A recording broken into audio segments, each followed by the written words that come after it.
शहर बगदाद से दूर एक पुरसुकून बस्ती में अयाज नामी एक बूढ़ा ताजिर रहता था। उम्र के आखिरी हिस्से में पहुंचकर उसने अपना कारोबार छोड़ दिया और उसे अपने दोनों बेटों के हवाले कर दिया। अयाज का बड़ा बेटा हसन निहायत आला अखलाक का मालिक था। वो न सिर्फ ज़हीन था बल्कि अपने उम्दा किरदार की वजह से बस्ती में इज्जत की निगाह से देखा जाता था।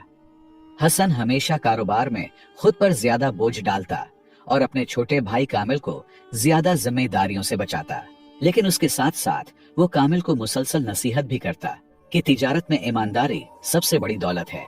वो उसे सिखाता कि सच्चाई और दियानतदारी के बगैर कारोबार में बरकत नहीं आती। कुछ अरसे बाद अयाज के दिल में एक नई सोच ने जन्म लिया। वो अक्सर बैठकर ये सोचता कि क्यों ना अपने दोनों बेटों की शादी करवा दूं। वो जवान हो चुके हैं और शादी के बाद अपने घर बसाएंगे तो जिंदगी मजीद संवर जाएगी। ये ख्याल उसे एक तरह की तसल्ली देता कि उनकी खुशियां अपनी आंखों से देखने का मौका मिलेगा, लेकिन अगर वो दुनिया से चला गया तो उसके बेसहारा बेटे किस तरह जिंदगी गुजारेंगे। हालांकि वो अब जवान और खुद मुख्तार थे, लेकिन फिर भी ये ख्याल हर बाप की तरह अयाज के जहन में भी गूंजने लगा। लिहाजा अयाज ने अपने बेटों की शादी तय कर दी और बगदाद के शहर में अपने एक रिश्तेदार के घर में उनका निकाह करवा दिया। शादी निहायत धूमधाम से हुई। बस्ती के लोग भी इस खुशी में शरीक हुए। अयाज को यूं महसूस हो रहा था जैसे बरसों बाद उसके दिल को हकीकी सुकून मिला हो। घर में अफराद बढ़ने से खुशी और भी ज्यादा हो गई। अयाज अपनी बहुओं का खास ख्याल रखता और अपने नवासों की उम्मीद पर दिन गुजारता। उसकी बीवी बहुत पहले वफात पा चुकी थी। बीवी के गुजर जाने के बाद अयाज बच्चों के सहारे जी रहा था, वरना जिंदगी से बहुत मायूस हो चुका था। लेकिन अब उसे ऐसा महसूस होता जैसे जिंदगी की खुशियां दोबारा लौट आई हो। मगर कुछ वक्त बाद कामिल, जो पहले ही लापरवाह और सख्त तबीयत का मालिक था, अपने बाप के सामने आ खड़ा हुआ। उसके चेहरे पर नागवारी के आसार नुमायां थे। वो तेज लहजे में बोला, अब्बा, मुझे कारोबार में अपना अलग हिस्सा चाहिए। मैं बड़े भाई हसन के साथ मजीद काम नहीं कर सकता। वो कमाई का ज्यादा हिस्सा खुद रख लेता है और मुझे कम देता है। ये नाइंसाफी है। मैं अब मजीद बर्दाश्त नहीं कर सकता। कामिल की बातें सुनकर बाप के दिल में भी हल्का सा शक पैदा हुआ कि शायद कामिल की बात में कुछ सच्चाई हो, क्योंकि बज़ाहिर तो बात ठीक थी, लेकिन वो हसन की तबीयत से खूब वाकिफ था। बचपन से लेकर आज तक हसन ने न कभी चोरी की थी और न ही झूठ बोला था। वो हमेशा ईमानदारी और दियानतदारी के साथ जिंदगी गुजारता आया था। लेकिन फिर भी अयाज ने कामिल की बात को नजरअंदाज नहीं किया और गहरी सोच में पड़ गया। आखिरकार उसने हसन को बुलाकर नरमी से कहा, बेटा, मैं जानता हूँ कि तुम हमेशा सच्चाई और दियानत के रास्ते पर चले हो और मुझे यकीन है कि ऐसा कोई मामला नहीं होगा, लेकिन अगर तुम्हारी रजा हो तो कारोबार का बंटवारा कर देना बेहतर होगा, ताकि दोनों भाई अपने अपने हिस्से के साथ इत्मीनान से जिंदगी गुजार सकें।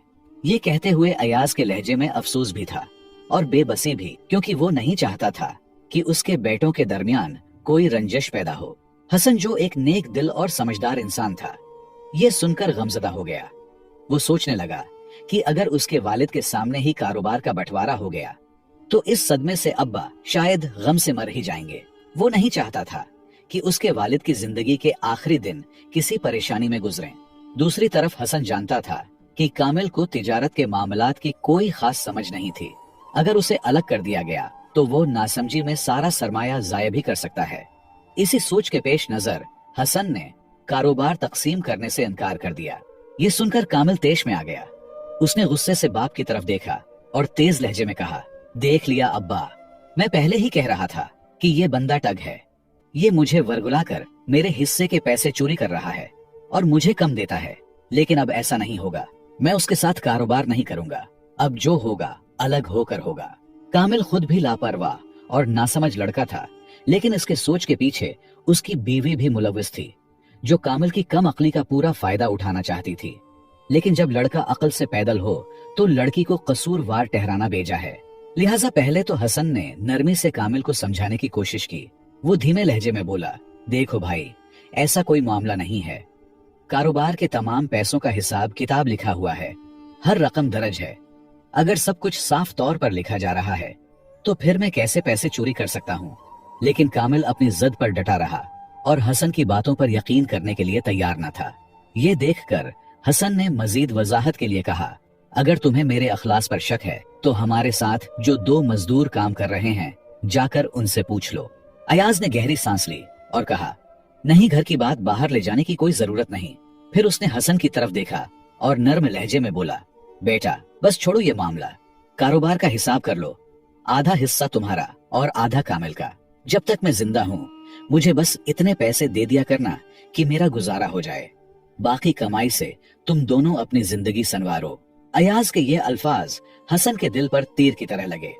उसे शदीद दुख हुआ कि जिस बाप ने उन्हें काबिल बनाया, जो हमेशा उनके लिए साया बने रहे, आज उन्हीं के सामने उनके माल को तकसीम कर दिया गया।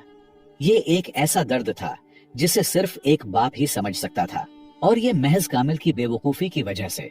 मगर उसने जब्त किया। वो नहीं चाहता था कि मजीद कोई तलखी पैदा हो, लिहाजा उसने खामोशी से बाप की बात मान ली और सबके सामने कारोबार का बंटवारा कर दिया। अब दोनों भाई अपने अपने हिस्से के मालिक बने। दूर दराज इलाकों से कपड़ा और मसाले वगैरह लाकर बगदाद में फिरोख्त किए जाते थे। हसन जानता था कि कामिल की फितरत लापरवाही की है और वो कारोबार चलाने की सलाहियत नहीं रखता। उसे यकीन था कि कामिल पैसे डबू बैठेगा, मगर वो कर भी क्या सकता था। हालात के मुताबिक उसे यही सब सहना था। वक्त गुजरता रहा। दोनों भाई एक ही घर में रहते थे, मगर कारोबार अलग अलग था। पहले जो 2 मजदूर उनके साथ काम करते थे वो भी तकसीम हो गए, एक कामिल के साथ और एक हसन के साथ। जिंदगी बज़ाहिर मामूल के मुताबिक चल रही थी, लेकिन अंदर ही अंदर तूफान उठ रहा था। हसन की समझदारी और मेहनत के बायस इसका कारोबार तरक्की कर रहा था, जबकि कामिल की लापरवाही और नासमझी ने जल्द ही उसे जवाल की तरफ धकेलना शुरू कर दिया। चंद ही महीनों में नुकसान होने लगा और वो मुसलसल घाटे में जाने लगा। कुछ अरसा बाद बड़े भाई हसन ने कामिल को नरमी से समझाया, भाई अपने कारोबार का हर महीने हिसाब किताब किया करो ताकि तुम्हें कमाई और नुकसान का अंदाजा रहे। ऐसा ना हो कि तुम मुसलसल नुकसान में जा रहे हो और तुम्हें पता ही ना चले। मगर कामिल, जो अक्ल से बिल्कुल पैदल और कारोबार के मामलात से नावाकिफ था, अपनी जिद पर कायम रहा। उसने खुद एतमादी से जवाब दिया, नहीं भाई, मुझे सब मालूम है, मैं कमाई में हूं और मुझे एक एक टके का हिसाब रहता है, तुम फिक्र न करो। हसन और अयाज दोनों कामिल की लापरवाही से खूब वाकिफ थे, मगर वो खामोश रहे। जानते थे कि समझाने का कोई फायदा नहीं होगा। वक्त गुजरता रहा और बिलाखिर कामिल ने वो दिन देख लिया जिसका उसे हमेशा खौफ था। जब उसने कारोबार का हिसाब किया तो मालूम हुआ कि वो कर्जों में डूब चुका है, मगर उसके गुरूर का आलम यह था कि वो खुद को तसल्ली देता रहा, कोई बात नहीं, दुकान में अभी काफी सामान मौजूद है, जैसे तैसे करके कर्ज उतर ही जाएगा। मगर वो ये नहीं समझ रहा था कि अगर यही हाल रहा तो जल्द ही उसके पास बेचने के लिए कुछ भी नहीं बचेगा और वो लखपति से रोडपति बन जाएंगे। वक्त गुजरता गया और एक दिन वो भी आया जब कामिल की दुकान में सामान कम होने लगा। वो जो कभी शान से कहता था कि सब कुछ उसके काबू में है, अब आहिस्ता आहिस्ता हकीकत के करीब पहुंच रहा था। बाप और हसन दोनों कामिल की ये दिलेराना मगर हकीकत से खाली बातें सुनकर सोच में पड़ जाते कि शायद उसने कहीं और जगह पैसे लगा रखे हों, शायद वो कुछ और मंसूबा बना रहा हो। मगर सच तो जल्द ही खुलकर सामने आने वाला था। कुछ अरसा बाद आखिरकार कामिल कंगाल हो गया। एक दिन वो बोझल कदमों के साथ बाप के पास आया और बेबसी से कहने लगा, अब्बा, मैं मुसलसल नुकसान क्यों कर रहा हूँ? मैं तो सब कुछ ठीक से करता हूँ, फिर भी मेरा कारोबार डूब गया। और देखें, हसन का कारोबार दुगना हो चुका है। आखिर उसकी क्या वजह है? अयाज एक समझदार और तजर्बाकार शख्स था।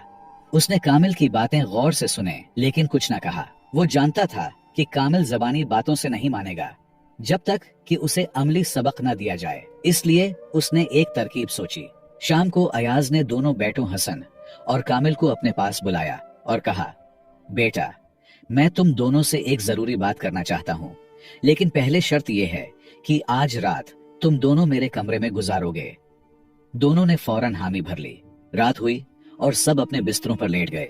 जब मुकम्मल खामोशी छा गई और दोनों बेटे गहरी नींद में चले गए तो अयाज आहिस्ता से उठा और दोनों के बटुए जो उन्होंने तकिए के नीचे रखे थे निकाल लिए। वो बटुए अशरफियों से भरे थे। बटुए चुराकर वो दोबारा अपने बिस्तर पर आ गया जैसे कुछ हुआ ही ना हो। सुबह होते ही तीनों जागे, नमाज अदा की और नाश्ता करने लगे। नाश्ता खत्म हुआ तो कामिल ने अपने तकिए के नीचे हाथ डाला और चीखने लगा, मेरा बटवा कहाँ गया? उसने पूरा बिस्तर उलट दिया मगर बटवा नहीं मिला। मेरे पैसे कहाँ गए? किसने चुराए? कामिल गुस्से से चीखने लगा। वो फौरन हसन की तरफ देखकर बोला, ये तुम्हारी ही हरकत है, तुमने मेरा बटवा चुरा लिया है। फिर वो अयाज की तरफ मुड़ा, अब्बा आपने ही तो हमें यहाँ सुलाया था, आपने मेरा बटवा चुराया तो नहीं है। तुम दोनों मेरे माल के पीछे पड़े हुए हो, मुझे जल्दी अपना बटवा दे वरना मैं काजी के पास चला जाऊंगा। कामिल की बातें सुनकर अयाज मुस्कुराकर बोला, बेटा जल्दबाजी में इल्जाम मत लगाओ, पहले सोचो अगर तुम्हारा बटवा गायब हुआ है तो हसन का भी गायब है, क्या वो तुमने चुरा लिया है? कामिल चौंक गया और जल्दी से हसन की तरफ देखा। हसन जो पुरस्कून बैठा था कुछ कहे बिना कामिल की बातें सुनता रहा मगर अपने बटवे के बारे में कुछ न कहा। अयाज ने कामिल को समझाने के लिए मुस्कुराकर हसन से पूछा, बेटा तुम्हारा बटवा भी तो गायब है, तुम क्यों शोर नहीं मचा रहे? हसन ने अदब से जवाब दिया, अब्बा शायद मैं कहीं भूल आया हूं, या अगर किसी ने लिया भी है तो वो इसी घर में ही खर्च करेगा जो हम सबका है। अयाज ने कामिल की तरफ देखा और कहा, बेटा यही फर्क है तुम में और हसन में, वो नुकसान पर सब्र करता है, तुम इल्जाम लगाते हो, वो मेहनत पर यकीन रखता है, तुम किस्मत पर। हसन की यही खूबी उसे कामयाब बनाती है और तुम्हारी यही जल्दबाजी तुम्हें नाकाम कर रही है। कुछ वक्त बाद जब बाप ने दोनों का रवैया देखा तो उसने अशरफियों के तेले निकालकर सामने रख दिए। कामिल और हसन हैरत में पड़ गए कि ये क्या माजरा है। बाप ने कामिल की तरफ देखा और गहरी आवाज में कहा, बेटा तुम दूर दराज इलाकों से सामान लाते हो, मेहनत भी करते हो, लेकिन नाकामी की वजह यह है कि तुमने महज चंद अशरफियों के लिए अपने बाप और बड़े भाई पर इल्जाम तराशी की। इसका मतलब है कि तुम्हारे लिए रिश्तों से ज्यादा दौलत की भूख अहम है। तुम्हारी लालच और लापरवाही का नतीजा ही ये बंटवारा था, वरना अगर तुम्हारे दिल में सच्चाई और भाईचारा होता तो आज तुम अपने भाई के साथ मिलकर कारोबार को बहुत आगे ले जा चुके होते। मैंने सिर्फ तुमसे पैसे नहीं लिए थे, बल्कि हसन के तेले में तुमसे कई ज्यादा अशरफियां थीं, मगर वो खामोश रहा। उसे मालूम था कि ये पैसे या तो मैंने रखे हैं या उसके अपने भाई ने। उसके नजदीक इस बात से कोई फर्क नहीं पड़ता था कि दौलत मेरे पास हो या उसके पास, क्योंकि आखिर में ये सब इसी घर के लिए था। बाप के खामोश होते ही हसन ने धीमे लहजे में कहा, कामिल भाई, अगर आज तक तुम कारोबार में टिके हुए हो तो कभी सोचा है क्यों? अपने किसी मजदूर से पूछो कि तुम अब तक कैसे संभले हुए हो, वरना तुमने तो कब का अपने हिस्से का घर भी कारोबार में बेच दिया होता। कामिल ने बात को जानने के लिए जल्दी मजदूर को बुलाया और कहा, ये क्या कह रहा है? मजदूर ने कहा, मालिक, हसन भाई बिल्कुल सच कह रहे हैं। जब भी मैं सुबह दुकान खोलता तो हसन भाई आकर आपके सारा हिसाब देखते। जो नुकसान होता वो खामोशी से अपनी जेब से पैसे निकालकर मुझे देते और कुछ इजाफी पैसे देते और कहते, ये पैसों में शामिल कर दो, और जो इजाफी अशरफियां दी है उसे अपने पास महफूज रखो।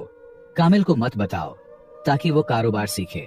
नुकसान तो होता रहेगा, लेकिन चलो वो कुछ तो सीख लेगा।